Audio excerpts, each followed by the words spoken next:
COAയിലെ last module 4 important questions ആണ് നമ്മൾ ഈ വീഡിയോയിൽ ഡിസ്കസ് ചെയ്യുന്നത്. First question, what are the major functions of an input output module? ഒരു ഇൻപുട്ട് ഔട്ട്പുട്ട് മൊഡ്യൂൾ എന്ന് പറയുന്നത് CPU അല്ലെങ്കിൽ മെമ്മറിയിലെ ഒരു ഇൻ്റർഫേസ് ആയിട്ട് ആക്ട് ചെയ്യുന്നതാണ് ഇൻപുട്ട് ഔട്ട്പുട്ട് മൊഡ്യൂൾ എന്ന് പറയുന്നത്. അതിന് കീ ഫങ്ഷൻസ് എന്ന് പറയുന്നത് control and timing. It coordinates the flow of traffic between internal resources and external devices. Internal റിസോഴ്സസും എക്സ്റ്റേണൽ ഡിവൈസസും തമ്മിലുള്ള ട്രാഫിക്കിനെ കൺട്രോൾ ചെയ്യുന്നതാണ് കൺട്രോൾ ആൻഡ് ടൈമിംഗ്. ഇനി പ്രൊസസ്സർ കമ്മ്യൂണിക്കേഷൻ എന്ന് പറഞ്ഞു കഴിഞ്ഞാൽ നമ്മുടെ CPUവിലെ കമാൻഡ്സിനെ ഡീകോഡ് ചെയ്ത് ഡേറ്റ എക്സ്ചേഞ്ച് ചെയ്ത് സ്റ്റാറ്റസ് റിപ്പോർട്ട് ചെയ്യുന്നതാണ് പ്രൊസസ്സർ കമ്മ്യൂണിക്കേഷൻ. ഡേറ്റ ബഫറിംഗ് എന്ത് ചെയ്യും? It manages the speed mismatch between fast CPU or memory and slow input output devices. Error detection എന്ന് പറഞ്ഞു കഴിഞ്ഞാൽ എന്തെങ്കിലും ഒരു മെക്കാനിക്കൽ അല്ലെങ്കിൽ ട്രാൻസ്മിഷൻ എറർ ഉണ്ടാവുകയാണെങ്കിൽ അതിനെ നമ്മൾ ഡിറ്റക്റ്റ് ചെയ്യുന്നതാണ് error detection. Second question, describe the 3 categories of external devices. External ഡിവൈസസിന് നമ്മൾ 3 categories ആയിട്ട് ക്ലാസിഫൈ ചെയ്തിട്ടുണ്ട്. ഹ്യൂമൻ റീഡബിൾ, യൂസറുമായിട്ടുള്ള കമ്മ്യൂണിക്കേഷനെ സ്യൂട്ടബിൾ ചെയ്യുന്നതാണ് ഹ്യൂമൻ റീഡബിൾ. അതായത് നമ്മളിപ്പോൾ വീഡിയോ, ഡിസ്പ്ലേ, ടെർമിനൽ, പ്രിൻ്റർ ഇതെല്ലാം ഹ്യൂമൻ റീഡബിൾ. ഇനി മെഷീൻ റീഡബിൾ എന്ന് പറഞ്ഞു കഴിഞ്ഞാൽ എക്യുപ്മെൻറ്റുമായിട്ടുള്ള കമ്മ്യൂണിക്കേഷൻ സ്യൂട്ടബിൾ ചെയ്യുന്നത്.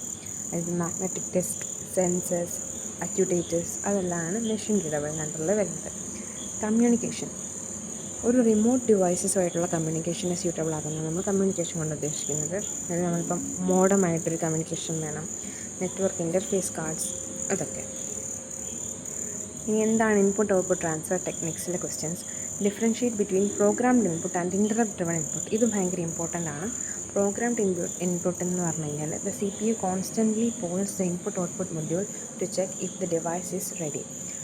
അതായത് CPU എപ്പോഴും ഒരു പ്രോഗ്രാമിൻ്റെ സ്റ്റാറ്റസ് ചെക്ക് ചെയ്തുകൊണ്ടിരിക്കുമായിരിക്കും, അത് റെഡിയാണോ അല്ലയോ.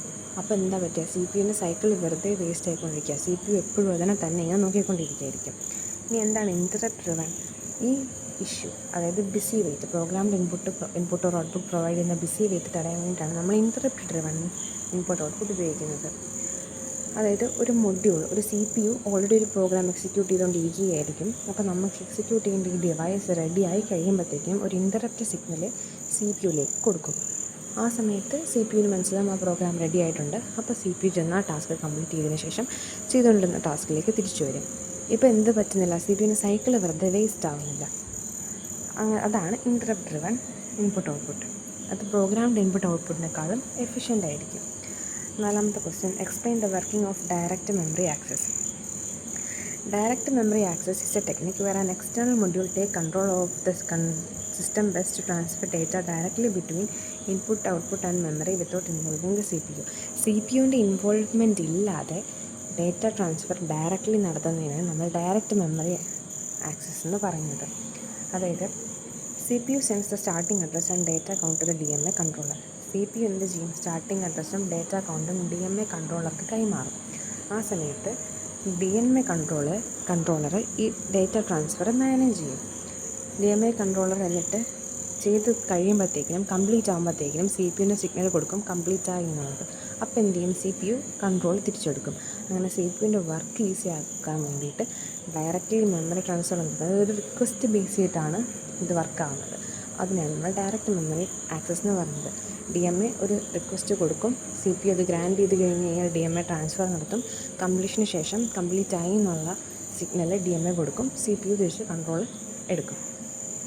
ഇനി embedded system, what is GPIO and why is it important in embedded systems? GPIO അതായത് general purpose input or output pins are uncommitted pins or an IC or board whose behavior can be controlled by the user at a run time via software. Run ടൈമിൽ user control ചെയ്യുന്ന ബിഹേവിയറിനെയാണ് GPIO എന്ന് പറയുന്നത്. They are essential in embedded systems because they allow the processor to interface with a wide variety of simple devices. അതായത് embedded system ഒരു പ്രൊസസ്സറിനെ wide variety of simple ഡിവൈസസുമായിട്ട് interfere ചെയ്യാനായിട്ട് സമ്മതിക്കും. അതായത് LED, സ്വിച്ച്, സെൻസർ ഇതിനൊന്നും സ്പെഷ്യലൈസ്ഡ് ഇൻ്റർഫേസ് കൺട്രോളറിൻ്റെ ആവശ്യമില്ല. അങ്ങനെ കൺട്രോളിൻ്റെ ആവശ്യമില്ലാതെ ഒരു പ്രൊസസ്സറിനെ ഇൻ്റർഫിയർ ചെയ്യാൻ അലോ ചെയ്യുന്നതിനെയാണ് നമ്മൾ എംബഡഡ് സിസ്റ്റത്തിൻ്റെ എസൻഷ്യലിനെ പറ്റി പറയുന്നത്. ഇനി briefly explain serial input or output. Serial input or output involve transmitting data 1 bit at a time over a single wire. ഒരു സിംഗിൾ വയറിലൂടെ 1 ബിറ്റ് അറ്റ് എ ടൈം എന്ന രീതിയിൽ ഡേറ്റ ട്രാൻസ്ഫർ ചെയ്യുന്നതിനാണ് സീരിയൽ ഇൻപുട്ട് ഔട്ട്പുട്ട് എന്ന് പറയുന്നത്. അതിലെ common പ്രോട്ടോകോൾസാണ് UART, asynchronous communication between two devices. Point to point SPI, high speed synchronous communication using a master slave architecture. I2C, a multi-master multi-slave bus protocol using only 2 wires. What are other peripherals commonly found in embedded system? ഒരു embedded സിസ്റ്റത്തിൽ common ആയിട്ട് കാണപ്പെടുന്ന ബാക്കി peripherals ഏതൊക്കെയാണ്? Timer അല്ലെങ്കിൽ counter. അതെന്തിനു വേണ്ടിയിട്ടാണ്? Generating delays or measuring time interval. ഒരു ഡിലേ അല്ലെങ്കിൽ ടൈം ഇൻ്റർവലിനെ മെഷർ ചെയ്യാനാണ് ടൈമേഴ്സ് ഓർ കൗണ്ടേഴ്സ് യൂസ് ചെയ്യുന്നത്. ഇനി ADC അല്ലെങ്കിൽ DAC, analog to digital and digital to analog converters to interfere with the physical world. Physical വേൾഡുമായിട്ട് ഇൻ്റർഫിയർ ചെയ്യാനാണ് നമ്മൾ ആ പെരിഫറൽ യൂസ് ചെയ്യുന്നത്. ഇനി വാച്ച് ഡോഗ് ടൈമേഴ്സ് ഉണ്ട്.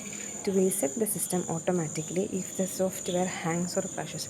ഒരു ഹാങ്ങോ അല്ലെങ്കിൽ ഒരു ക്രാഷോ ആ സിസ്റ്റത്തിൽ വന്നായിട്ടുണ്ടെങ്കിൽ സിസ്റ്റത്തെ റീസെറ്റ് ചെയ്യാൻ വേണ്ടിയിട്ടാണ് നമ്മൾ വാച്ച് ഡോഗ് ടൈമേഴ്സ് യൂസ് ചെയ്യുന്നത്.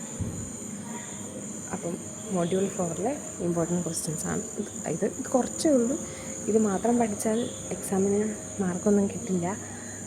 ഇതും കൂടെ ചോദിക്കാൻ സാധ്യതയുള്ള കുറച്ച് ഇമ്പോർട്ടൻറ്റ് ടോപ്പിക്സാണ് ഇപ്പോൾ ഈ വീഡിയോയിലെല്ലാം പറഞ്ഞു പോന്നിരിക്കുന്നത്. Thank you.